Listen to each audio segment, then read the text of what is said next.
सर्दियों की सुबह थी जब रणविजय जोधपुर पहुंचा।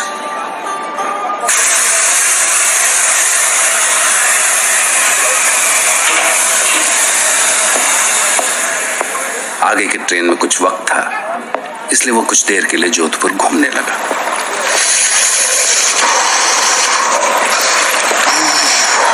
जोधपुर की सर्दी 10-12 डिग्री तो होगा।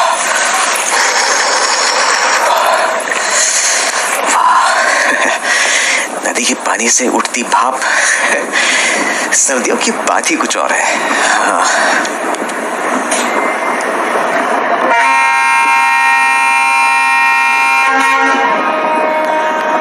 वो जोधपुर से निकलकर शाम तक पाली पहुंच गया।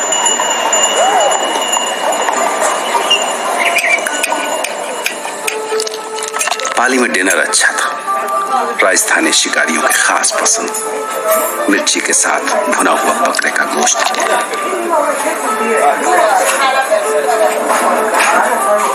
यहां से उसे राजसमंद जाना था, अरावली की खूबसूरत पहाड़ियों के बीच। यहाँ से एक बार राजसमंद पहुंच गया तो फिर डैनी डिकोस्टा के महल के बारे में पता चल ही जाएगा।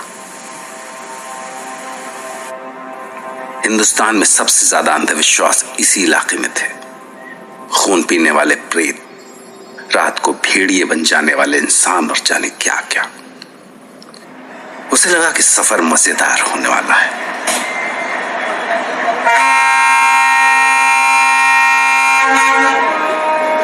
पहाड़ियों के बीच में से होकर जाने वाले घुमावदार रास्तों ने उसका दिल मोह लिया। जगह जगह दिखने वाले सुंदर किलों के नजारे, खूबसूरत वादियां, झीलों और झरनों से टकरा कर आने वाली ठंडी हवाओं ने उसे किसी और ही लोक में पहुंचा दिया। राजसमंद स्टेशन पहुंचते ही हर ओर रंग बिरंगी पगड़ियों में सजे आदमी और सतरंगी लहंगा चोली पहने सुंदर औरतें दिखी।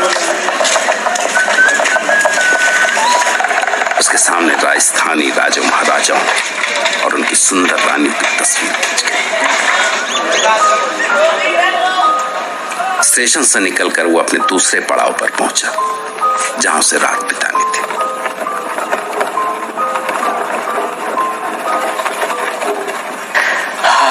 वाह, लगता है किसी परियों के देश में आ गया हूं। इतनी सुंदर जगह के बारे में जाने किन बेवकूफ लोगों ने ये अंधविश्वास फैलाए होंगे।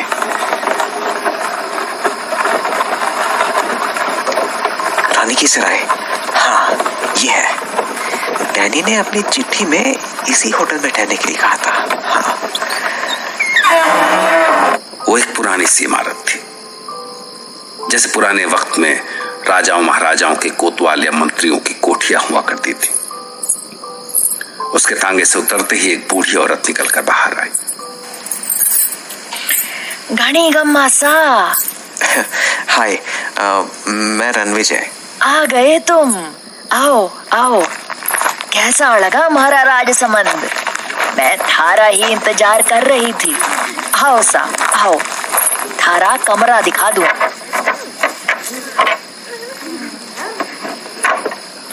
अंदर नहाने का गर्म पानी, तौलिया, सब कुछ है। और भी कुछ चाहिए तो बोल देना सा। हाँ अच्छा, थारे वास्ते ये चिट्ठी मिली थी मारे को। बुढ़िया ने रणविजय को एक लिफाफा थमाया।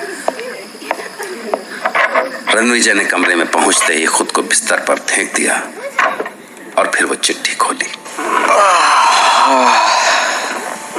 थकान से जान निकल गई। देखो क्लाइंट ने क्या लिखा है। 4 दिसंबर, राजसमंद में तुम्हारा स्वागत है दोस्त। मैं बेसब्री से तुम्हारा इंतजार कर रहा हूँ। कल 3 बजे तुम्हारी रत्नागढ़ की यात्रा शुरू होगी। रानी की सराय से निकलकर काली घाटी पहुंचना। वहां मेरी शाही बग्घी तुम्हारा इंतजार कर रही होगी। मुझे यकीन है कि तुम्हें ये सफर बहुत अच्छा लगेगा। तुम्हारे इंतजार में तुम्हारा दोस्त डैनी डिकोस्टा। रात रणविजय को बहुत अच्छी नींद आई।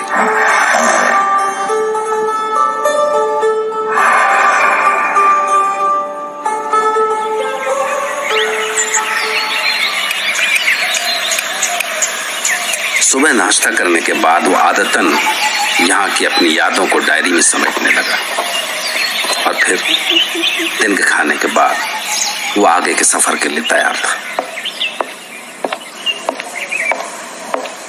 हाँ आंटी जी, तो कितना पैसा हुआ आपका? हमारे को चिट्ठी के साथ ही कमरे का किराया और थारे आने जाने के वास्ते घोड़ा गाड़ी का भाड़ा मिल चुका है सा।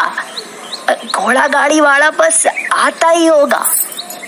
पर ये बताओ कि आपने जाना कट्टे को है? मैं रत्नागढ़ जा रहा हूँ। रत्नागढ़ का नाम सुनते ही वो बुढ़िया अचानक पीली पड़ गई। उसके पैर कांपने लगे। क्या हुआ? आप पर उसकी तो जैसे जीभ ही अकड़ गई थी। तभी घोड़ा गाड़ी पहुंच गई।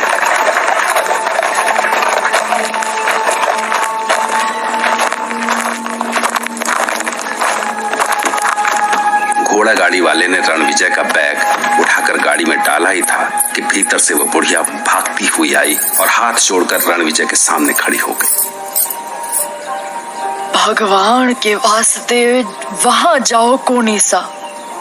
अभी जवानी भी कोनी आई थारी ठीक से। दुनिया कोनी देखी तुमने। क्यों इस उम्र में जान देने पर तुले हो? पर हुआ क्या? ये क्या बोल रही हैं आप? ऐसा क्या है रत्नागढ़ में?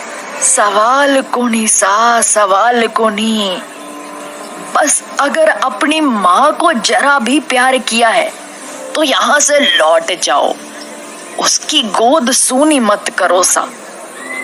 और अगर जाना ही है सा तो किसी और दिन चले जाना। हाँ, किसी और दिन? पर क्यों? आज के दिन में ऐसा क्या है? दिन नहीं, रात सा, रात। माघ की पूर्णमासी है आज। आज की रात 12 बजे काली घाटी के प्रेत धरती पे उतरे हैं सा। धरती पे उतरे हैं सारे प्रेत। रणविजय ने उसकी बातें समझने की कोशिश की, पर घोड़ा गाड़ी वाला इंतजार कर रहा था। इसलिए वो पलटा और आकर घोड़ा गाड़ी में घुस गया। Hurrah, hurrah, hurrah. गाड़ी वाले ने चाबुक चलाई और घोड़ा गाड़ी दौड़। रणविजय ने पीछे पलट कर देखा तो बुढ़िया अभी भी हाथ उठाए उसे रुकने को कह रही थी। रुक जाओ सा, रुक जाओ। बड़ा मानसों का घर है वो। उधर जाओ कोनी, जाओ कोनी उधर। और जब घोड़ा गाड़ी उसकी नजरों से ओझल होने लगी तो वो वहीं रास्ते में ठहर गई। रणविजय को बुढ़िया की बातें उलझन में तो डाल रही थी, पर उसे काम भी पूरा करना था। उसके बॉस और डैनी के बीच एक बहुत बड़ी लैंड डील होने वाली थी और जिसकी सारी जिम्मेदारी रणविजय पर ही थी, जिसके लिए उसे रत्नागढ़ पहुंचना था। तभी उसे अपने गले में लटकता हुआ ताबीज जैसा कुछ दिखा और उसे याद आया कि शायद बुढ़िया ने उसके सामने गिड़गिड़ाते वक्त वो ताबीज उसके गले में डाल दी। जाने वो उस वक्त उस बुढ़िया की वहमी बातों पर यकीन कर पा रहा था या नहीं, पर हाँ, वो अंदर से डरा हुआ जरूर था। चिट्ठी में लिखा था से क्या आपको काली घाटी छोड़नी है जी? आप वहाँ उतर के करोगे क्या? हाँ जी, वहाँ से हमारे क्लाइंट की तरफ से सवारी आएगी।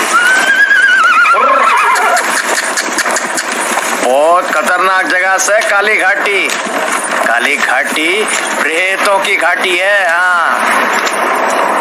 हाँ, अच्छा।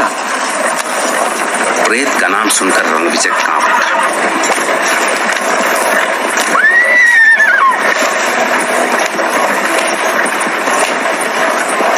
रणविजय को समझ में नहीं आ रहा था कि इस तांगे वाले को रत्नागढ़ पहुंचने की ऐसी क्या जल्दी है। वो इतनी रफ्तार पर भी ऐसे तीखे मोड़ काट रहा था कि सवारियों की जान गले में आ रही थी। अरे भाई, जरा धीमे चला लो। तांगा पलट गए तो दोनों मर जाएंगे। और तांगे वाला तो जैसे बहरा हो गया था। तांगा भगाने का जैसे कोई जुनून सा सवार था उस पर। झिंगुरों की आवाज ने माहौल में एक सिहरन सी पैदा कर दी थी। कंपा देने वाली ठंडी चांदनी के बीच तांगे के आगे लगी दो लालटेनें रास्ता दिखाने की असफल सी कोशिश कर रही थी। अरे तांगे वाले, आपको हुआ क्या है? आप क्यों घोड़ों की जान लेने पर तुले हैं? क्योंकि सर हमें आधी रात से पहले काली घाटी पार करनी है। हाँ। क्यों? आधी रात के बाद ऐसी क्या आफत आने वाली है काली घाटी में? हाँ? मौत का डेरा है काली घाटी। आज के पूरे चांद में जो आधी रात को वहां रुक गया, कभी वापस को नहीं लौटा। हाँ।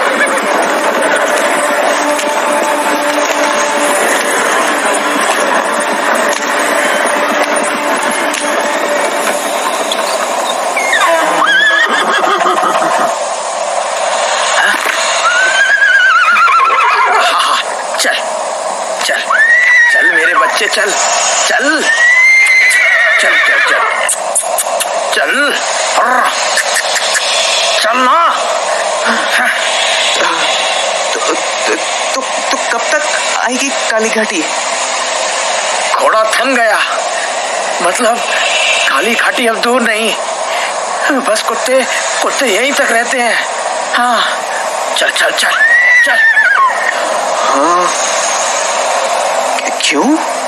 क्योंकि काली घाटी से भड़मानुसों का इलाका शुरू हो गए। आधी रात को भेड़िए बन जाने वाले प्रेतों का राज। हाँ।